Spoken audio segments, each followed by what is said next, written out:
Hi everyone, Spider-Man 1991 here, and this is my pal Bryce. And we just saw Iron Man 3. We just saw it, and on our way back, I asked Bryce, hey, I'm going to review this movie. You want to do it with me? And he agreed. Yes. It was best Iron Man movie yet. Okay, yeah. Before we get into it, we are going to talk about some spoilers in this movie. So, if you haven't seen it, please turn off this video, go see it, then come back and watch it. First, brief cliff note, non-spoilers. Very good movie. I loved it. Top-notch acting. Really loved all the special effects of the Iron Man suits. Can't wait. Really enjoying what Marvel's doing. And this is the official start of Phase 2, and they have kick-started it in a big way. I agree totally. Loved it. Yeah, I give it 4 out of 5 stars. 4.5. It definitely deserves at least a 4. It was phenomenal. Yeah, okay, and now we're going to get into the spoilers. So, again, warning, if you haven't seen it, turn off the video. Do something else, we don't want them to do something else. We want them to go see the movie, then come back and watch us bitch about it, okay? Alright, first of all, the movie, this is the first movie after the Avengers, and we see that Tony, and obviously we get to see that Tony is the first one affected by what happened in New York. He has pretty much post-traumatic stress disorder. He has anxiety attacks at least 3 times. Yeah, 3 times in the movie. He just kind of I don't know if you've ever had an anxiety attack, but it's like he's feeling claustrophobic, can't breathe. And, I've had plenty. They're unpleasant. Yeah, and basically he's just not really. He gets nervous and not doing so well, but he does manage to cope through it towards the end. Also, from the comic books, this is based off of 2 story arcs. Mainly, it's based off of the Extremis story arc because Extremis plays a big role in this movie, and this movie also made me realize I have been calling this technology Extremis for the past 3 years. But Extremis, big deal in the movie. It pretty much, for those of you who don't know, Extremis is basically like a more technological version of the super soldier serum, but every time that's been tried to be done, it doesn't end well, and in this case, it really doesn't. It pretty much almost turns every subject into a human bomb, which is used in this movie to kind of mimic another story arc called the 5 Nightmares, which, if you read it, involved the son of Obadiah Stane using Tony's repulsor technology to destroy various dark locations. Well, in this case, the movie's main antagonist, the Mandarin, and Adrian Killian? Killian use it to set off numerous attacks across the world in the same manner that Ezekiel Stane used the repulsor tech. And also, Extremis' creator, Maya Hansen, appears in the film as well, which is very nice too. Rebecca Hall did a great job portraying her.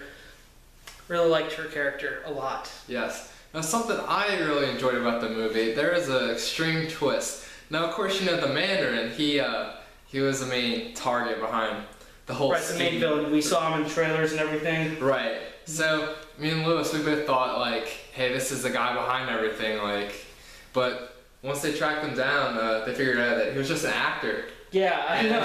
Yeah, I know. That was just... I know. What the hell was this? I know. He was a white guy. Actually, the whole white guy... Actually, I was like, not to make a big deal, but at first I thought... when I saw the Mandarin, I was like, okay, maybe this guy does mean business. But then we had that whole twist that apparently Killian's behind the whole thing. Exactly. And also he created AIM.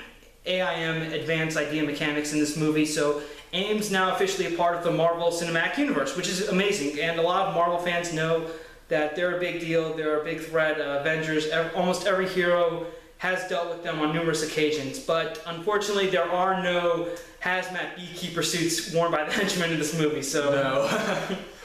God.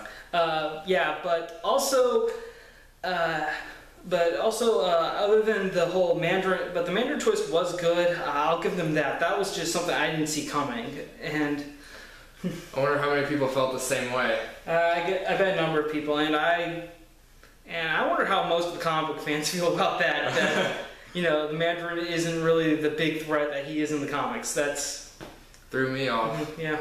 But hey, the movies are a lot more grounded. And besides, Yes. in the comics, he got his rings from an alien spaceship and they did stuff. So I do like that they did. I guess that wouldn't work. So maybe for the film it does. So, I think so. Okay, and another thing that was another added bonus to this, which again came from the Extremis story arc, was Tony's mental control of his armor. How he's able to, instead of having to disguise it as a briefcase and use it, he's now able to call it with his mind and total mind control. It was armor control. Armor control. Yeah, and it's awesome the way it's used in the movie. Okay, and we've seen it in some of the trailers that he doesn't need to be inside the suit to make it work. That's very beneficial for this movie. I had a lot of fun, especially at the end when you see him controlling 35 different suits. That was crazy. Just crazy. You see him like waving his arms and just they all start flying towards him. And he's able to use each one of them strategically to help him out in his fight. Very brilliant. Shows why Tony Stark's a genius. And another twist and another little armor upgrade, well, not really upgrade so much as rebranding, is the Iron Patriot armor, which now is the armor of James Rhodes, aka War Machine. And yeah, it was mainly a PR thing that made him change it and stuff. Yeah. Although Rhodes still does prefer War Machine. Yeah, I prefer War Machine. Yeah, I know. I like the. Yeah, I know. And it is a little interesting seeing that Iron Patriot.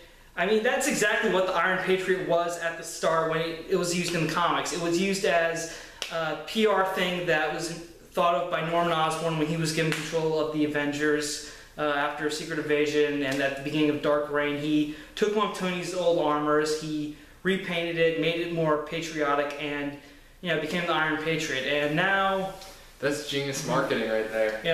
Yeah, that is good marketing. No wonder that guy's rich. Yes. So we got the new Iron Patriot armor, and it's not really necessary for the movie, but I'd say it works as just kind of the government now has their own Iron Man suit. They can do whatever they want, and in this case, make it more American. It was a nice little added feature. Yeah, I guess. yeah. I wouldn't say Iron Patriot's necessary, but James Rhodes, he really is, and Don Cheadle does work well with Robert Downey Jr. in this movie. They are really a good dynamic duo. Very good chemistry right there. Yeah. Although not as much. Although even though Cheadle and Downey have great chemistry, it's not exactly the bromance we saw in Avengers with Mark Ruffalo's Dr. Banner. No, not at all. No. And speaking of Dr. Banner, post-credit scene at the end of the movie. You have to stay through all the credits this time. Yes. Yeah. So you get the classic tease about the post-credits. It's not really related to Avengers 2. It's more of just reminding us that this is all part of a bigger Marvel film universe, which is something great that Marvel's been doing. I'm really glad we're now in Phase 2. We're headed towards Avengers 2, and we did get a little message at the end of the movie that said Tony Stark will return, but it didn't say Avengers 2. Okay, it just said Tony Stark will return. So, and we also know that Robert Downey Jr.'s contract with Disney, Marvel, expires at the end with this movie. So now they pretty much have to enter renegotiations if we want him in Avengers 2. And believe me, everyone wants him in Avengers 2. It's going to be, for the first Avengers movie, they had to pay him an insane amount of money to get him involved in this. But whatever it takes, I say they should do whatever it takes to get Iron Man in this movie, because he's one of the big three of the Marvel U, and he needs to be in this movie. Even though he might be in Avengers 2 and possibly any other Avengers sequels if Disney doesn't go bankrupt. Yeah. Who are we kidding? That's never gonna happen. This will be the final Iron Man movie. This is the end of the trilogy. The ending of the movie itself was very conclusive, but also open-ended. And I say that it's a lot more. It does have kind of the same feeling of The Dark Knight Rises, where we have our hero sort of going into semi-retirement, but with Iron Man, we know he's going to be back. Okay, we just know it. He will be. Yeah, no, it's not like he faked his death. No. And then went to and went to a cafe in Europe and waited for his butler to show up for about a number of months. That scene still gets me. Yeah, it's weird. Even if Bruce didn't have all the money, how did he even? Well, we're not talking about Batman. Okay, we're not talking about Batman here. We're talking about Iron Man. Overall, Iron Man 3 was a great movie. Very nice ending to the Iron Man solo film series, and it does lead us on to the greater Marvel cinema universe without wasting half the screen time like in Iron Man 2. But overall, I would say that Iron Man 3 is the best of the trilogy. Okay, I mean, my favorite Iron Man movies now are 2, 1, and 3. 3 being the highest. 3 is my highest. Yeah. Same thing? Same list? Same thing. Okay. Yeah, so there you have it from a comic book fan and a guy who really doesn't read comics and gets his information from his friend here. It's me. Yeah. Yeah, so if you get the chance, go see Iron Man 3. It's awesome. You'll guarantee you'll have a fun time. You won't regret it. Go see it. Yeah, despite the high ticket prices. Yes. Okay. Very all right. Well, thank you for watching. Thank you for subscribing to my channel, Spider-Man 1991, and Bryce. Bryce. See you later.